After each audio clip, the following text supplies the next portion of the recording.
So whenever we have lowland and highland addresses, what we're doing is we're splitting the address space into two halves. So a lowland address basically just starts with a null byte or 00. And for any 8-bit byte, you can have a value up to 255.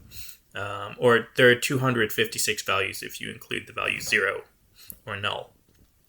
And so what you need to understand is whenever you have a binary number or any number that the computer understands, what you're doing is you're creating a polynomial, and the values, for example, 1 and 0, they correspond to the coefficients of those terms.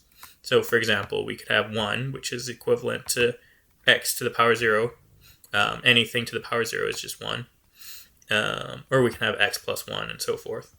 And so, for example, if you have 101, that would be x squared plus 1, or x squared plus x to the power 0. Whereas if you have 111, that would be x squared plus x to the power 0. Of course, x is just x to the power 1. And so, for example, if we have a polynomial up to x to the power 3, what you'll see is x to the power 3, if the base is 2, or binary, x to the power 3 equals 8. And then the rest of the polynomial equals 7. So what you'll notice is that these are like two halves. Basically the high-end byte, and then the high-end byte minus 1. So actually what we see, for example, x plus 1, that would be a polynomial to the degree 1, or to degree 2. So we have x plus 1, and that equals x plus 1. But then if we have x squared, that's x times x. X squared plus x equals x times x plus x times 1.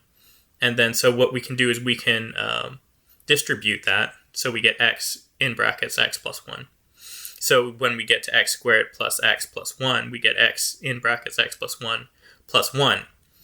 So you'll notice something interesting here. So for example, if we go to x to the power 3, we add 1 to the degree of the polynomial, we'll get x, and then more x's plus 1, and so forth. So what you'll see actually is that whenever you have a polynomial to degree n, that's to the greatest power is n.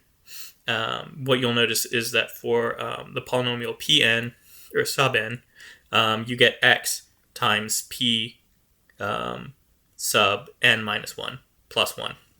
So what that means is that you're always multiplying x by the polynomial to the degree minus 1. And so what you'll notice, therefore, is that that's where you get the low end and high end halves of the address space.